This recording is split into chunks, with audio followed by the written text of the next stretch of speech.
Hace unos años, le hice una reseña a una curiosa cinta de Roger Corman, una película que trataba sobre un híbrido entre un cocodrilo y un dinosaurio, un filme ligeramente entretenido que se mezclaba en el mar de películas que iban directo a video o a televisión de esos años. Sin embargo, sería uno de los precursores importantes para el cine cutre de animales mezclados, o simplemente extraños, que se han manifestado en épocas recientes. Corman era un hombre de negocios inteligente, y vendió la película a televisión, particularmente al canal conocido como Sci-Fi. Allí el filme tuvo un éxito considerable, y por eso mismo se realizó una secuela 3 años después, aunque bajo un título diferente. Superhater también tiene su respectiva reseña en este canal. Ahora ha llegado la hora de revisar otra de las tantas colaboraciones de Corman con Sci-Fi, una película que mezcla al cine de tiburones con el de dinosaurios, la maravillosamente titulada Dino Shark, del año 2010.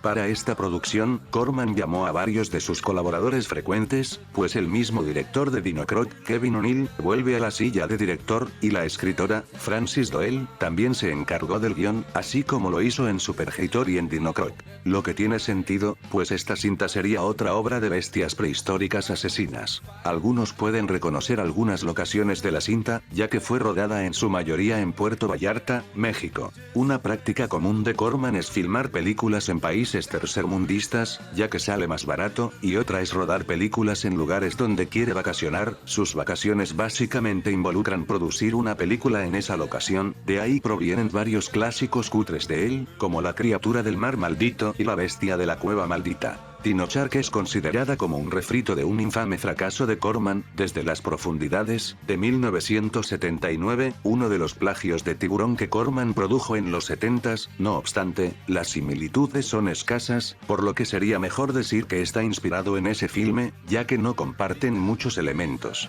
Por otro lado, creo que se puede ver la influencia de su afiche en Dino Shark, mayormente por la imagen de un monstruo marino parecido a un tiburón que devora humanos. Uno podría argumentar que Dino Shark era la película que Corman tenía en mente cuando produjo Desde las profundidades, y no el producto que terminó entregando el director, aunque esa es otra historia. El filme tuvo su estreno por televisión el 13 de marzo del 2010, y resultó ser relativamente exitosa, pero no lo suficiente para garantizar alguna secuela. Recibió críticas muy negativas, así como la mayoría de obras cutres de Sci-Fi, pero veamos si merece tanto odio, o si se puede salvar. La película comienza con la liberación del hielo de un pez prehistórico, el cual recorre el mundo comiendo personas, y finalmente llega a México, donde es visto por el protagonista, Trace, quien recluta a otros amigos para darle caza a la bestia come hombres. Para ser una película con un título tan extravagante y con un monstruo atrayente, el resultado final es mayormente un filme desganado, sin gracia alguna, carente del filo y de la creatividad desbordante de obras anteriores de Corman. Posiblemente la parte menos interesante de esta película son sus personajes, son el compilado genérico de personajes triviales y planos que a veces encontramos en este tipo de filmes, con diálogos y situaciones triviales, inmaduras o superficiales. La palabra del día es cliché. Pero uno viene para ver a monstruos machacando humanos, y debo advertir que las escenas de muerte son bastante desarticuladas, cuyo montaje es inconsistente y de construcción incómoda, por lo que no son satisfactorias ni emocionantes, incluso parecen ser poco importantes para la trama principal, pues la gran mayoría de las víctimas no son relevantes para la historia, haciendo que se sientan vacías y un tanto aleatorias. Todo lo relacionado con la investigación de la criatura es pasable, pues nos da a conocer un tanto más de la parte más interesante de la historia, o sea su monstruo. Sin embargo, se ve interrumpido constantemente por sentimentalismo forzado e intentos fallidos por desarrollar a sus personajes, quienes hablan mucho de lo que sienten y de sus acciones, pero no demuestran nada. A eso podemos añadirle interpretaciones que apenas llegan a ser mediocres, ya que hay momentos en que los actores demuestran su límite, abundan las escenas dramáticas y de intriga, en donde no se expresan de la forma adecuada, y terminan convirtiéndose en un momento risible.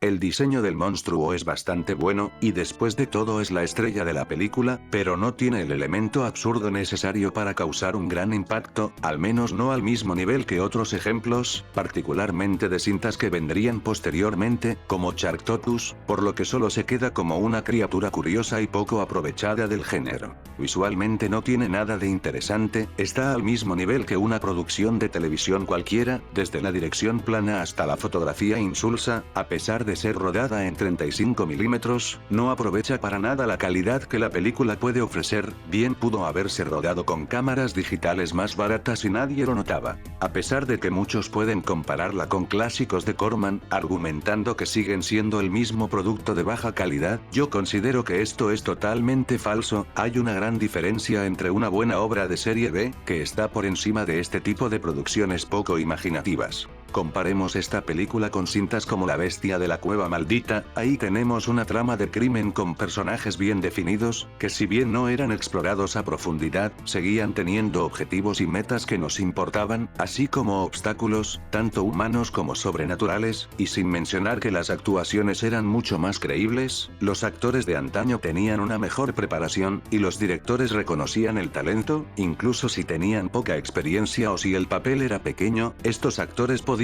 dar una interpretación satisfactoria. En muchos clásicos también tenemos una dirección más eficiente e imaginativa, creando imágenes memorables y sabiendo cómo hacer una puesta en escena servicial, pero sin ser tan convencional que se vuelve tediosa, algo que sí sucede en Dino Shark. Incluso creo que antes hasta las peores adiciones de Corman tenían más mérito. Por ejemplo, Desde las profundidades es una película que no funciona, no obstante, se le puede apreciar por tener un acercamiento más humorístico al subgénero de monstruos marinos, y con un guión con potencial, aunque no fue bien desarrollado, pero ese es otro tema. A este filme mediocre se le puede comparar desfavorablemente con Dino Croc, y viéndolo bien, si considero que Dino Shark es increíblemente inferior, ya no tenemos ese valor de producción ni esa dirección más dinámica de Dino Croc. Ahora nos quedamos con un largometraje que tiene apenas los componentes básicos de una película, pero que no va a ningún lado ni hace nada especial para destacar. Lo único que tiene para disfrutar son los fugaces momentos con el monstruo, pero fuera de eso nos encontramos con una película bastante floja, a lo mucho puede ser moderadamente entretenida, y en el peor de los casos la podría describir como una de las peores entradas al cine de Corman.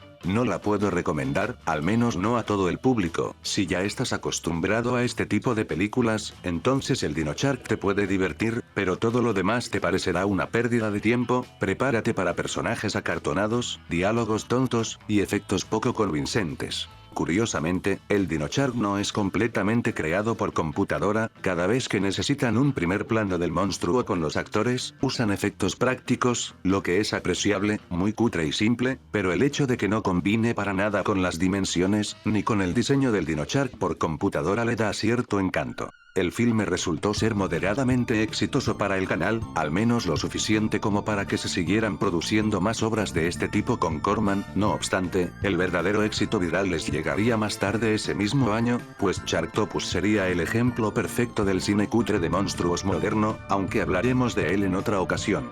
Por ahora, les recuerdo que no importa si se traslada a la televisión, el cine de serie B nunca morirá.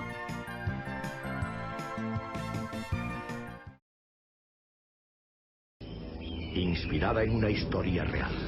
Hay una orilla del río que me gusta. En uno de los lugares más desconocidos de la Tierra.